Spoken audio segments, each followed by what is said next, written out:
So my thoughts on emotional overwhelm. So in a situation where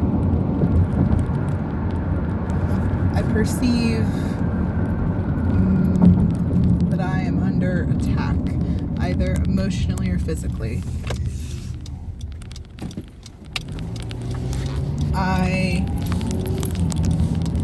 no longer record in my memory any observable, logical thoughts about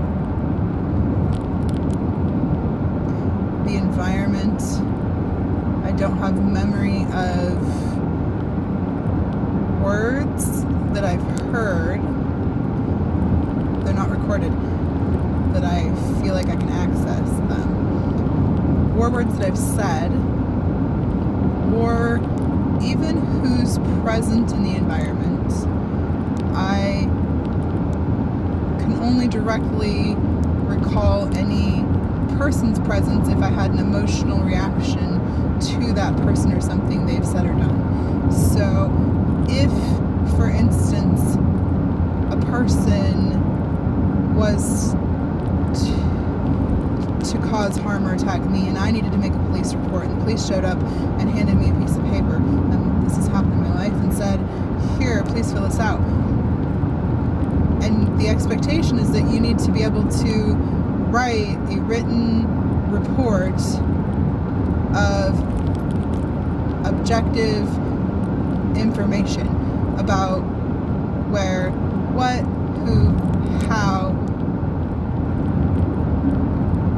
what was said, what was done, who was there, who saw it, what happened next, what was said next, what did you do, what did you say, what did anybody else do or say or see. It's observable. And that's all then that you're reporting. I would be able to report almost none of that past the moment of any sort of major emotional reaction. So if I became terrified or intensely angry because somebody had been attacking me and I felt they were wrong for doing so, or fearful, or something of that nature, then I would have information about who was present and what was happening up until the point that that overwhelming emotion became present. And if that came on slowly because I might have just been uncomfortable in an environment, then that information might be really spotty, and the time and sense of order of events could be also really unclear in the memory, making any reporting of the event seem really unreliable, making then anything you're saying seem like maybe you're unsure, or maybe you're hiding something, or maybe you were on drugs or alcohol, or again, you're just lying because you are confused by your own experience. And I mean, there's certainly no help or guidance in the reporting process when you are, at least in my experience, the person reporting a crime. I've never, in my experience, reporting a crime, been assisted in any way in how I'm supposed to go about actually writing said report. Really, nope, never had any help with that. So,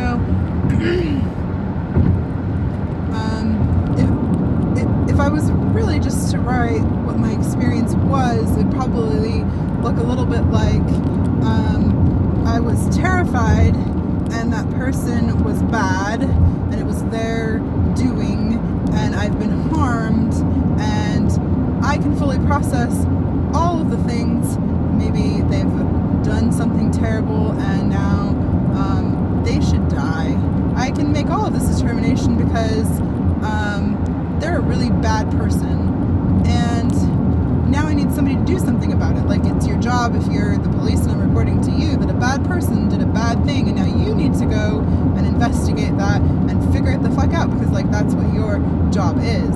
And now I don't have enough information for you to do a whole lot more with that, because my experience is just emotion and not really a whole bunch of observable data, other than here I am telling you that person has done something and it wasn't good, and they're definitely bad. And what you have is nothing useful. So what I get is no help. And that perception then is that there is, in fact, no help for me in resolving my problem. So now I'm angry that there's no help. So now I have no help. So maybe I can get some help in some other way. I could get a therapist. So I can get a therapist. Maybe I'll learn there how to get some help. So then you can go to a therapist. So you can go to a therapist and find some help. And then guess what? When you keep finding that you don't know what your problem is because you don't have any words for your experience other than I find the world to be unhelpful, and I think they all should probably die because they're fucking, it's a world full of bad people who do bad things to other people, and I don't have the words to explain what this means to somebody. And so now I just get to walk around carrying this burden of information with no words to express it to any helpful means of resolution. And that becomes something you just carry on into your life as a burden to carry alone, because nobody gets it. And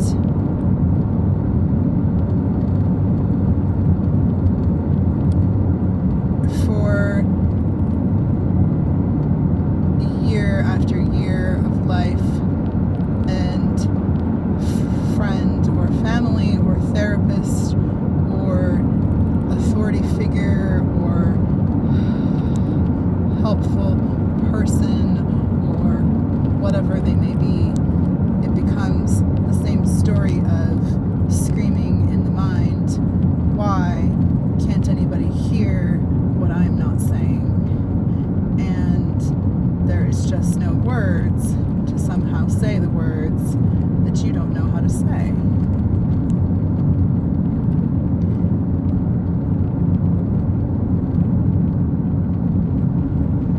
And if that's what happens when you can't get help because you don't know the words, because you're just young, and that compounds over time.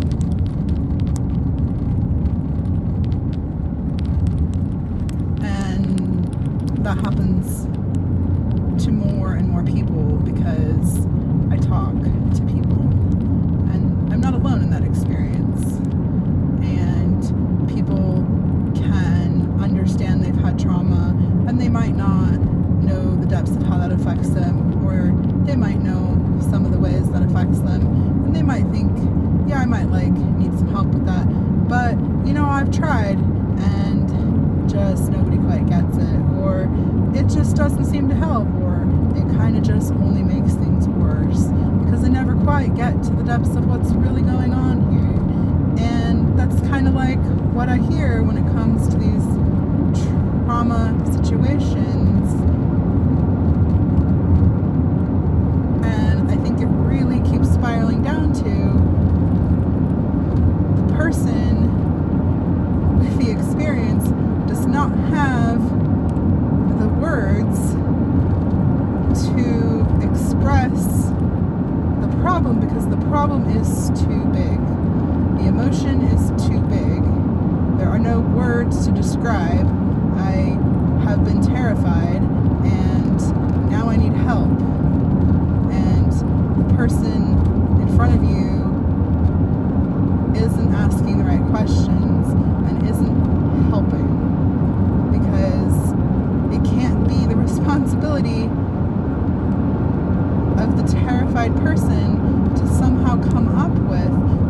words to get that help.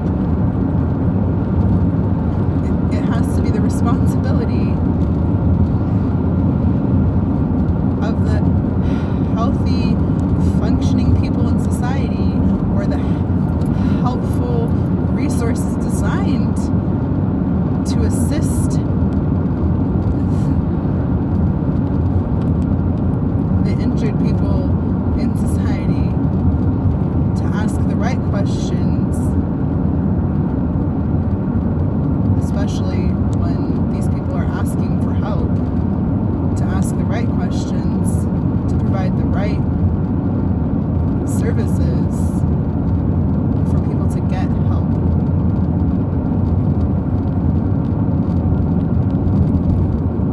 But that's not the world I've ever experienced. It's not.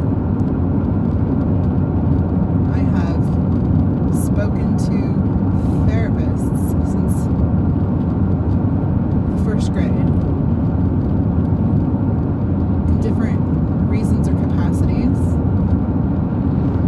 I'm 36 and I've never had a conversation about trauma with a therapist. I've never been asked a question or given an honest answer with a therapist, no matter how many times I sat in front of one and screamed, "You're not hearing what I'm not saying," or how many times I have said exactly what my problem was, but I didn't understand what those words meant, and neither did they. Because I wasn't not showing up. I wasn't not saying I needed help. I wasn't not acting out and screaming for help. I wasn't not trying to hurt myself. I wasn't not trying to harm myself. I wasn't not drinking or doing drugs or screaming I'm not okay. I was doing all of those things, and I was doing them loudly, and I was showing up in front of a different therapist for a different reason all of my life, sporadically, from grade 1 till the age of 36. And never did somebody ask the right question to help me make words for my problem. And because of that,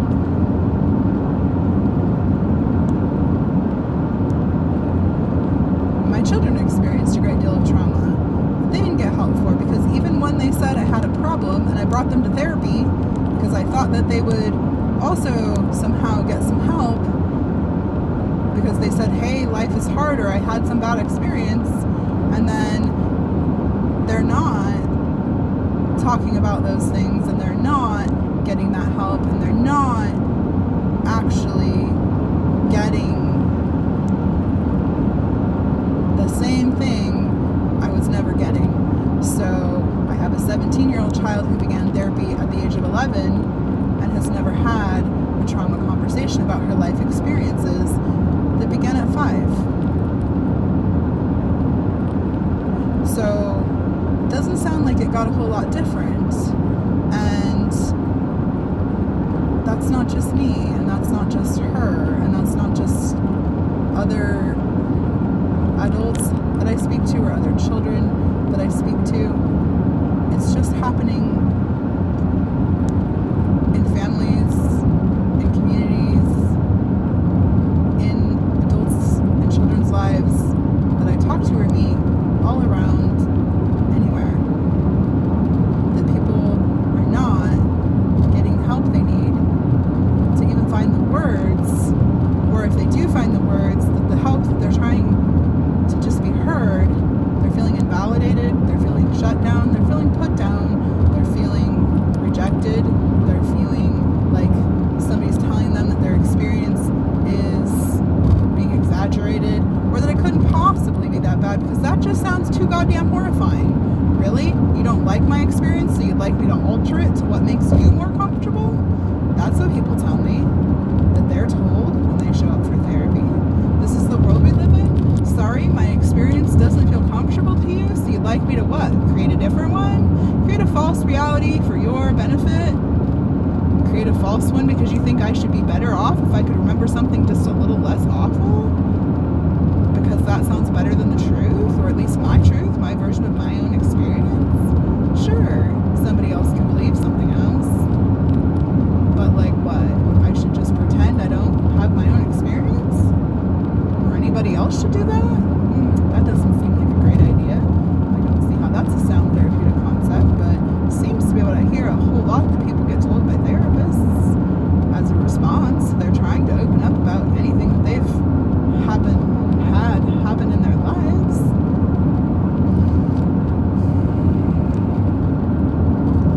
I feel like it would surely be important for people to understand and know, especially if you're working with people who might have had traumatic experiences in their past. Just might have. You don't even have. They maybe have. Anybody, if you're talking to human beings, if you walk around on this planet, you should probably need to know that if somebody is talking to you about something that may have happened to them, you can think in your head, wow, that sounds intense.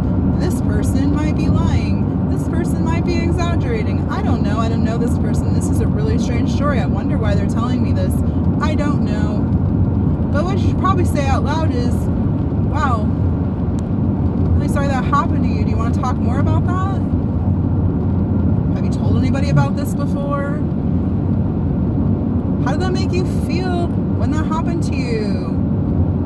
Did that happen to you more times than that? I don't know. You should probably ask or tell them things that make them not want to shut up and cry.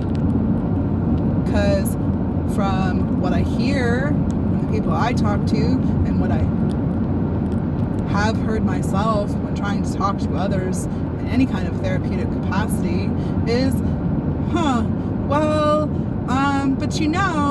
like you can just report a crime and then that'll solve it. But that's not what happens in the real world. But that's not real, right? Like if you call the police, they'll come help you. Well, that's not what's not real, because I've called the police and they didn't come for me. I had to argue with them to get their help and they showed up much longer later. And then somebody wants to look back at you and say, but that's not what happens to everybody. Some people call the police and they come right away. Well, good for fucking them.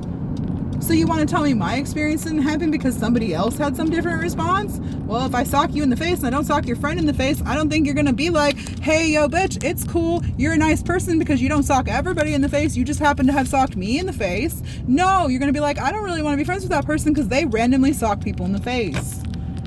Okay, so no, you cannot just invalidate somebody's experience by trying to tell them, well, that doesn't happen to everybody. Well, good for fucking everybody. You have to think when you're talking to people about what you're saying to them and how you talk to them. It's important. It matters. Because when you do something else, what you're telling them is, whatever happened to you, it's fine if it happens again. I agree with who did that to you. I agree with that experience being okay, because I'm minimizing it, because I'm making it sound okay when I argue against your feelings. You feel upset, but I don't go, oh, you have very valid feelings. Instead, I say something else. Don't say something else. Don't invalidate people. It's shitty. Don't be shitty. Just don't be shitty.